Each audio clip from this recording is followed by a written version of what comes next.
நமது அரசியல் ரொம்ப இப்போ ஒரு அரசியலில் தமிழ்நாட்டை பொறுத்த வரைக்கும், இந்தியாவை பொறுத்த வரைக்கும் எல்லா இடத்துலையும் தான் அரசியல்வாதினாவே சம்பாதிக்க வர்றான்னு தான் பொதுவாக இது ஒரு ப்ரொஃபஷன். இதில் நீங்கள் மற்ற இதில் பணம் போட்டாலும் நிறைய பணம் எடுக்க முடியாது. இதில் கொஞ்சம் கணம் பார்த்துட்டு 1,00,000 மடங்கு நீங்கள் பொருள் சம்பாதிக்கலான்றது கற்பித்து கொடுக்கப்பட்டு இப்போ பணம் தேடி ஒரு ப்ரொஃபஷன் மாதிரி இந்த இது அமைஞ்சு போச்சு. அவங்க இருந்தாங்கன்னா கரப்ஷன், எல்லாத்துக்கிட்டையும் காசுக்கு ஓட்டு கொடுத்து ஒரு 20,000 கோடி இருந்தால் இந்தியாவை ஜெயிச்சிடலாம். அப்படி தான் அவனுக்கு கொள்கை வேணாம், கோட்பாடு வேணாம், எதுவும் வேணாம்.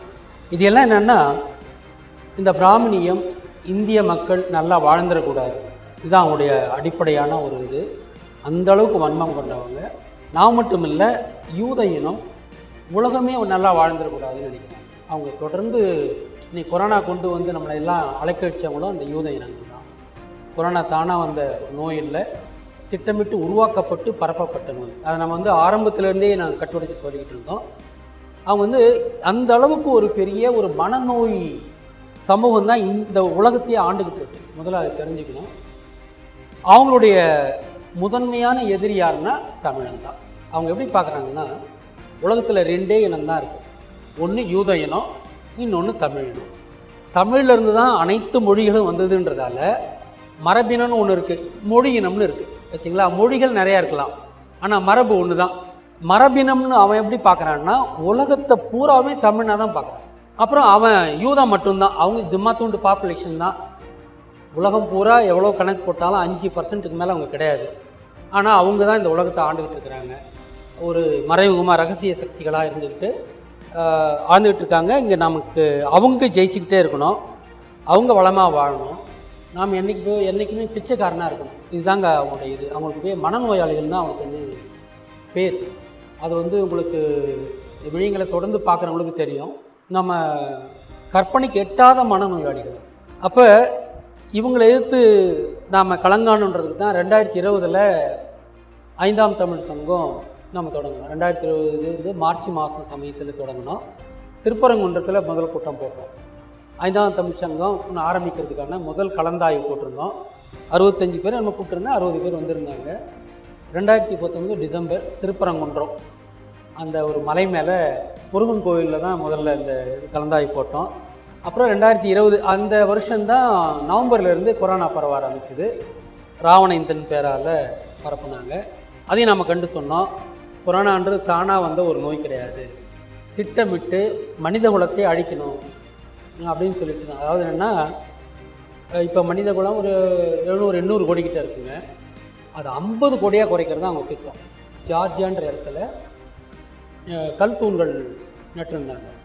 அதில் பல மொழிகளில் சமஸ்கிருதம், இப்போ தமிழை மட்டும் ஒதுக்கியிருந்தாங்க. சமஸ்கிருதம், ஹீப்ரு, ஸ்பானிஷ், இந்த மாதிரி பல மொழிகள் 8 மொழிகளில் எழுதியிருந்தாங்க. உலகத்தை 50 கோடியாக குறைக்க போகிறோம் பாப்புலேஷன். ஆனால் அவங்க தோற்றுட்டாங்க. இப்போ என்ன பண்ணாங்கன்னா, ஒரு 2 வருடத்துக்கு முன்னாலே அவங்களே அதை உடைச்சி அதை எடுத்துக்கிட்டு போயிட்டாங்க. அவங்க தோல்வி ஒத்துக்கிட்டாங்க. வச்சுங்களா, அது உடைச்ச விதம், அது எடுத்துக்கொண்டு போன விதம் எப்படின்னா, அது அவங்களே செஞ்சது. அவங்க தோத்துட்டாங்கன்றதில்ல. ஸோ அதான் நான் சொல்கிறேன். இப்போ நமக்கு ஒரு யுக மாற்றம் நடந்துக்கிட்டு இருக்குது. சத்தியுகத்தை நோக்கி போயிட்டுருக்குறோம். இப்போ நாம் என்ன நினச்சிக்கிட்டு இருக்கோம், வாழ்க்கையில் இதுதான் வாழ்க்கைன்னு நினச்சிக்கிட்டு இருக்கோம். அப்படி இல்லைங்க. நம்ம ஒவ்வொரு நாளும் நியூஸ் பேப்பர் செய்தித்தாள் எடுத்து பார்க்கும்போது எத்தனை கொலை, கொள்ளை, அந்த மாதிரி சம்பவங்கள்லாம் வந்துருக்கு. இது மனித வாழ்க்கைக்கு ஒரு உகந்த ஒரு இது கிடையாது. இது இல்லாத ஒரு வாழ்க்கை ஒன்று உண்டுங்க. மக்கள் எல்லாமே அந்த தம்பிங்கெல்லாம் சொன்ன மாதிரி ஒழுக்க நெறியோட, கடவுள் என்ற ஒரு அந்த ஒரு இதோட இருக்காங்கன்ற ஒரு உணர்வோட எல்லோருமே நாம் எல்லாம் ஒரு தாய் பிள்ளைகள் மாதிரி நமக்குள்ளார வேறுபாடுகள் இல்லைன்னு, ஏற்றத்தாழ்வு இல்லைன்னு, அப்படி ஒரு சமுதாயம் நினச்சி இருந்தால் எப்படி இருக்குன்னு பாருங்க. அதை நோக்கி தான் நம்ம போயிட்டுருக்கோம். நம்ம வந்தால் என்ன பண்ணுவோன்றது நம்ம அப்படி சொல்ல போகிறோம். நம்ம அந்த ஒரு அரசியல் மாற்றத்தை நாம் எப்படி எடுத்து கொண்டு வரலான்னும் போது, ஆட்சியாளர்களுக்கு நீங்கள் செல்லூர் ராஜு உங்களுக்கு தெரியும். இந்த அறிவில்லாத எம்எல்ஏக்குன்றதுக்கு அவர் ஒரு ஐக்கனாக இருக்கார் இல்லைங்களா. அவர் ஆற்று என்னது ஏரி வெப்பத்தை குறைக்கிறதுக்காக போட்டதெல்லாம் நமக்கு தெரியும். அது 10 லட்சமே தான் எவ்வளோ கோடி செலவு பண்ணாங்க, அது செலவு பண்ணியிருக்காங்க அங்கே ஒரே நாளில். அந்த மாதிரி இருக்கிறவங்கள வச்சுக்கிட்டு நாம் ஒரு சமுதாயம் சிறக்க முடியாது. இன்னொன்று, நமக்கு எதிரி இருக்கிறாங்க. யூதர்கள், பிராமணர்கள் மனித குலத்தின் பகைவர்கள். அவங்க வந்து தினம் அவங்க நமக்காக திட்டம் போட்டுட்ருக்குறாங்க. இதையெல்லாம் எதிர்கொண்டு நாம் வந்து ஒரு ஆட்சி செய்யணுன்னா அவங்களுக்கு வந்து நிறைய செய்திகள் தேவை, வரலாற்று உண்மைகள் தெரியணும். அதுக்கு வந்து ஒரு நீண்ட நெடிய ஒரு கல்வி கொடுத்து ஆகணும் வச்சுங்களா. இதில் தான் நான் கடந்த 20 வருஷத்துக்கு மேலே நான் ஆய்வு பண்ணிக்கிட்டு இருக்கேன். ஆனால் நான் ஒரு முடிவு பண்ணேன், நம்ம வந்து அரசியல் என்பது வந்து ஒரு சேவை, it's a service, not a profession ஆச்சுங்களா. வாழ்வாதாரத்துக்கான ஒரு ஒரு ஒரு இதுவாக அவங்க வந்து அரசியலை பார்க்குறாங்க. அரசியல்னால் சேவைக்கு தான் அரசியல். ஆனால் நீங்கள் வந்து சும்மா வெறுங்காலில் செருப்பு இல்லாத காலில் வந்து சேவை பண்ணணும்னு அவசியம் கிடையாது. லட்சமாக சம்பளம் தராங்க, அந்த சம்பளம் போதும் ஆச்சுங்களா. அதனால் இந்த ஒரு தேசிய நலன் கருதி இருக்கணும்னா அந்த அரசியல் வேணும். இப்போ அந்த மாதிரி அரசியல் தமிழ்நாட்டில் வந்ததுன்னா அந்த வாழ்க்கை நீங்கள் கற்பனை. நிறைய பேர் சொல்லுவாங்க, கொஞ்சம் வசதியாக காரு வசதியாக இருக்கவங்கெல்லாம் என்ன போச்சுன்றீங்க, நல்லா தானே இருக்கும்பா. ஆனால் எவ்வளோ பேர் கஷ்டப்பட்டுருக்கான்றதை அவங்க யோசிச்சு பார்க்க மாட்டாங்க. நல்லா தானே இருக்குதும்பா. அவங்க அந்த மாதிரி சில பேரை விட்டுட்டு பார்த்தீங்கன்னா நம்ம எல்லாருமே வந்து ஒரு வறுமை நிலையில் தான் வாழ்ந்துட்டுருக்கோம். இந்த கடந்த 10 வருஷம் 20 வருஷமாக கொஞ்சம் ஓரளவுக்கு ஒரு முன்னேற்றம் இருக்குது. இந்த உலகளாவிய மாற்றங்களால் ஒரு முன்னேற்றம் வந்திருக்கு. அப்போ நமக்கு வந்து இந்தியாவை பொறுத்த வரைக்கும், அதுவும் தென்னிந்தியாவை வந்து பொறுத்த வரைக்கும் பார்த்திங்கன்னா பூலோக சொற்பன்னு சொல்லணும். ஆப்பிரிக்கா மாதிரி கொடிய வெப்பம் நிறைந்த பூமியும் இல்லை, மேற்குலகம் மாதிரி எப்போ பார்த்தாலும் குளிராக இருக்கிற பூமியும் இல்லை. நாம் இருக்க இந்த பூமி உண்மையிலேயே சப்ட்ராபிக்கல் அப்படின்னு சொல்லுவாங்க, நல்ல தட்பவெப்பம் இருக்கிற இடம் தான். இந்த 2-3 மாதம் தான் கொஞ்சம் கஷ்டமாக இருக்கும். அதையுமே நாம் வந்து சரிப்படுத்த போகிறோம் ஆச்சுங்களா. நம்முடைய ஆட்சியெல்லாம் வந்ததுன்னா இப்போ இந்த வெப்ப கூடுதல்ன்றதெல்லாம் பார்த்தீங்கன்னா, ஒன்று சுற்றுச்சூழல் சரியில்லை. எங்கே பார்த்தாலும் நீங்கள் ஒன்று பார்த்துருப்பீங்க, நீங்கள் இந்த காடுகள்லாம் அழிச்சிட்டு யூக்கலிப்டஸ் காடு போட்டிருப்பான் பாருங்க. நமக்கான சதிகள் நடந்திருக்குன்றதுக்கு இதெல்லாம் ஒரு இது. யூக்கலிப்டஸ் காடு போட்டிருக்காங்க எங்கே பார்த்தாலும். அது வந்து நீர் ஆதாரத்தை பாழ்படுத்துன்னு சொல்லுவாங்க. அது ஏன் ஒரு மரம் இருக்கணும், ஒரு காடு நிறைய பன்முக காடாக இருந்ததை வந்து பார்த்துட்டு எல்லா இடங்களிலையும் யூக்கலிப்டஸ் தான் போட்டிருக்காங்க. இது நீங்கள் தமிழ்நாடு தவிர வரைக்கும் பார்க்க முடியாதுங்க. இந்த பீவேல காடு இருக்கு இல்லைங்களா, அதுவுமே சுற்றுச்சூழலை கெடுக்கிற ஒரு இதுதான். அப்போ நீங்கள் நம்புறீங்க, நம்மளை வந்து சின்ன சின்ன வழிகள் முதல் கொண்டு பெரிய வழிகள் வர நீ நல்லா வாழ்ந்துடக்கூடாது. ஏன்னா 2 மரபினங்கள், யூத மரபினம், தமிழ் மரபினம். தமிழ் மரபினத்தில் பல மொழியினங்கள் இருக்குது. நீங்கள் இதை வந்து ஸ்பானிஷு, இங்கிலீஷு, இது ஆஃப்ரிக்கன் லாங்குவேஜ், இது எல்லாமே தமிழ் மொழி கிளை மொழிகள் தான். ஆனால் மரபு நம்ம எல்லாம் ஒன்று தாங்க.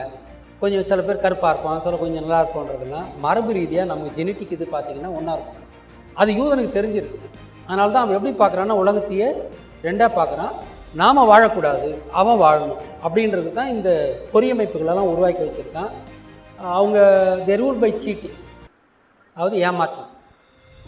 யூதர்கள் பிராமணர்களுடைய ஒரு அடிப்படை தத்துவமே ஏமாற்றம். ஸோ இப்போ இதை நோக்கி நம்முடைய நல்ல எதிர்காலத்தை நோக்கி நாம் போகணுன்னா நல்ல ஆட்சியாளர்கள் வேணும். இன்னொன்று, நாம் ஆட்சியை அமைச்சிட்டாலும் கூட அந்த ஆட்சியை ஒழுங்காக அமைக்க விட மாட்டாங்க பிராமணர். ஏன்னா கொஞ்ச நாள் அவங்க துன்பத்திலேருந்து விடுபட்டு நாம் ஒரு தனித்துவமாக நிற்கிற வரைக்கும் கொஞ்சம் நாள் தேவைப்படும். அதுக்குள்ளாரையே நீங்கள் ஆட்சிக்கு வந்தாலும் உங்களை அடித்து போகிறதுக்கான வழியெல்லாம் குழி தோண்டிக்கிட்டு தான் இருக்கும். அப்போ இந்த ஆட்சியாளர்கள் வந்து என்னென்ன தெரிஞ்சிருக்கணும். முதல்ல நமக்கு வந்து இந்த ஒழுக்கம் இருக்கணும். நம்ம ஒழுக்கம் இல்லாட்டி போனால் அங்கே தான் பார்த்துருவோம், சனி பகவான் நம்ம வாழ்க்கையில் போகணும். அதில் ஆட்சியாளர்கள் வந்துட்டிங்கன்னா மிக சுத்தமாக இருக்கணும். உங்கள் தனிநபர் வாழ்க்கையிலையும் நீங்கள் வந்து ஒழுக்கமாக இருந்தால் மட்டும்தான் பொது வாழ்க்கையில் ஒழுக்காக இருக்கணும். இதுதான் நான் வந்து நம்ம வகுப்பில் மாணவர்களுக்கு சொல்கிறது. அந்த மாதிரி மாணவர்களை நாங்கள் எடுக்கிறோம். அவங்களுக்கு வந்து நாம் வந்து சர்டிஃபிகேஷன் கொடுத்து தான் நம்ம ஏறிக்கூட போகிறோம் ஆச்சுங்களா. இந்த வகுப்புகள் அதுக்கு தான் நம்ம தயார் பண்ணுறது. அப்போ இந்த சிக்கல்களை எல்லாம் முழுசாக புரிஞ்சுக்கிட்டு இருக்கிற அந்த ஆட்சியாளர்களால் தான் எதிரி கொடுக்குற இந்த மாதிரியான தொந்தரவுகள்லேருந்து அதில் விழுந்து போகாமல் நின்று நமக்கான இது செய்ய முடியும்னு ரொம்ப அச்சப்பட வேணாம். இறையருள் நம்மக்கிட்ட தான் இருக்குது. அரிதான இந்த வாய்ப்பை பயன்படுத்தி தூய உள்ளம் கொண்ட தமிழர்கள் அனைவரும் இந்த பட்டய படிப்பில் இணையுமாறு கேட்டுக்கொள்கிறோம். பட்டய படிப்பிற்கான வாட்ஸ்அப் குழு லிங்க் கமெண்ட்லேயும் டிஸ்கிரிப்ஷன்லேயும் தரும். பட்டய படிப்பில் இணைய விரும்புவோர் இந்த வாட்ஸ்அப் குழுவில் வந்து சேரவும். இல்லைனா திரையில் காட்டக்கூடிய இந்த எண்களுக்கு நீங்கள் தொடர்பு கொண்டு உங்களின் சந்தேகங்களை கேட்கலாம்.